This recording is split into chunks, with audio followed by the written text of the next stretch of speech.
Olá pessoal, tudo bem? Aqui é o Fernando falando.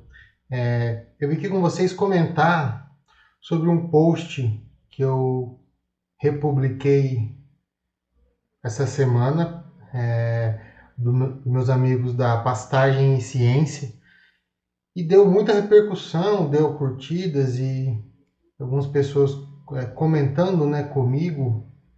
Só que eu percebi que às vezes as pessoas, os produtores ou quem está no campo ali, não veem ou não percebem a ciência que tá em torno de uma gestão de pastagem, de um manejo de pastagem, de qual é a teoria da altura de pastejo, corte máximo, corte mínimo, altura de entrada desse primeiros animais numa área recém reformada. Então, assim, muitas vezes as pessoas fazem e não sabem a teoria que tem por detrás. Às vezes as pessoas não fazem porque não dão importância, acham que é meramente que sem alguma técnica, sem alguma lógica por trás. E essa postagem do pessoal de Pastagem e Ciência vem explicando de uma forma simples, de uma forma visual, né, ilustrativa, de o porquê das coisas acontecem, tá? Então, eu vou compartilhar com vocês aqui a tela, o post deles, e eu gostaria de levantar, como na postagem deles, os três fatores principais, né, desse manejo, dessa teoria por detrás do manejo de pastagem, certo? O primeiro ponto, né, o manejo de pastagem consiste em um conjunto de procedimentos utilizados para você colher a forragem produzida no ponto certo, da maneira certa, visando o animal aproveitar de todo o potencial que essa variedade, que essa pastagem pode proporcionar para você. Então, se a gente olhar aqui no gráfico, são a linha verde, né, que é a linha das folhas, o ponto de entrada, o ponto de limite para entrada está basicamente num patamar de alto potencial produtivo dessa pastagem, com 12% de proteína bruta, enquanto a linha amarela, que são os talos, e a linha nude, né, tá aqui e ainda estão em pontos baixos, em pontos que não estão afetando esse potencial produtivo. Então, de uma maneira simples, você sabe ou você está visualizando que ao você utilizar o ponto de entrada correto, você não vai estar você vai estar utilizando o máximo potencial dessa pastagem em relação à proteína. Antes não é interessante porque você vai estar em uma crescente produção de proteína. Então a folha está acumulando, está em formação desse material. Então não é também indicado você adentrar ou você ter esse corte antes, mas sim, tem um ponto ótimo aqui em que essa pastagem vai estar numa condição nutricional ideal. Então, com muita folha, pouco talo, pouco material morto.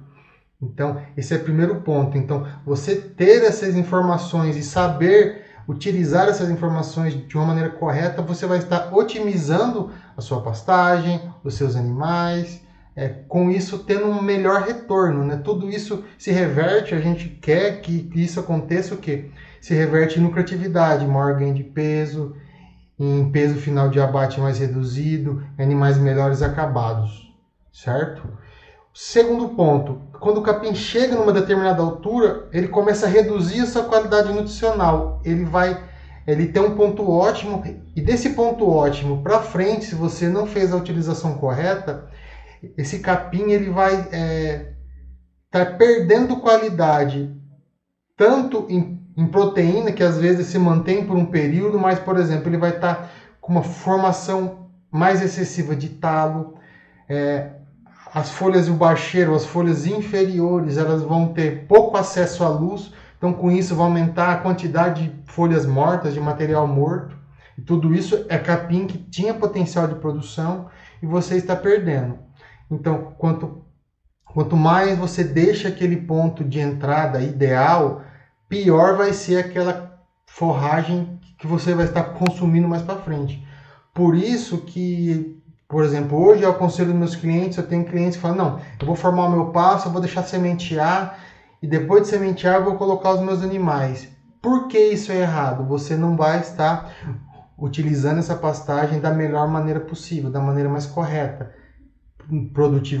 Nutritivamente, forma da arquitetura de planta, isso vai prejudicial para uma planta, pensando um pasto de 10 anos, de 5 anos. Então, assim, é muito contraceptivo à fisiologia da planta. Então, dentro desse gráfico, a gente está explicando agora o segundo ponto, que é quando o capim chega no seu ponto ótimo, a partir daí ele vai perdendo qualidade. Então, está bem explicado e bem visualizado para as pessoas que olham essa figura, porque que deixar o capim passar do ponto ideal se torna prejudicial. E o último ponto que eu gostaria de estar levantando hoje, que estava na postagem, é que aumento do talo de capim morto ocorre a redução, o aumento de talo e folhas mortas ocorre pela redução da luz, certo? E essa redução da luz faz com que a planta, por exemplo, se a planta está numa certa altura e tem uma incidência de luz em 60% da planta, quanto maior passa a crescer essa forragem sem haver o corte, toda a planta, ela vai em busca da luz. Então, ela começa a alongar o seu talo, buscando cada vez mais pontos de luz. Então, isso faz com que a proporção talo-folha se torne desfavorável, porque o talo tem uma proteína, ele tem um valor nutricional que é muito reduzido, chega a ser metade do valor da folha, além da sua composição ser de fibras não digestíveis, lignina, muitas das vezes lignina, né? Então fica um talo, ele é mais lignificado, então a proporção de fibras digestíveis e fibras indigestíveis se torna prejudicial, então fazendo com que isso não seja aproveitado pelo animal. Então, quanto maior o tempo você deixa essa planta sem o corte, sem o pastejo sequencial, então essa planta vai cada vez mais envolver os seus talos, então o seu talo vai ser maior em proporção à sua folha, e o material morto, que são as folhas que não conseguem alcançar a luz e ficarem vivas, né, elas morrem e se tornam material morto. Então, assim, isso você vai estar jogando dinheiro fora, porque o seu capim vai estar perdendo o seu valor nutricional, além de morrer, ou de você perder muitas folhas no seu bacheiro. Então, um capim que teria uma produtividade de 2.000, 3.000 toneladas de matéria seca, você pode reduzir isso pela metade. Somente por um manejo inadequado, somente por uma falha, né? ou não usar uma teoria que já é de senso comum, de altura de pastejo, primeiro pastejo numa formação.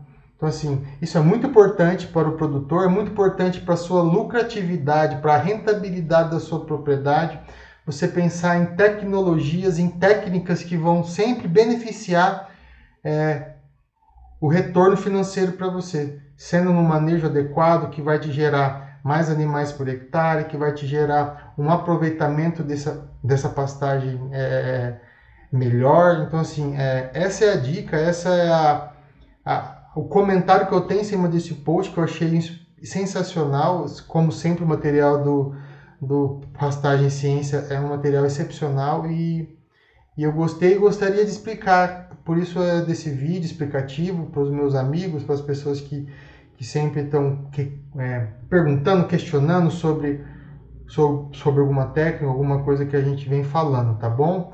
Um abraço para vocês. Qualquer dúvida, só entrar em contato. Tchau, tchau.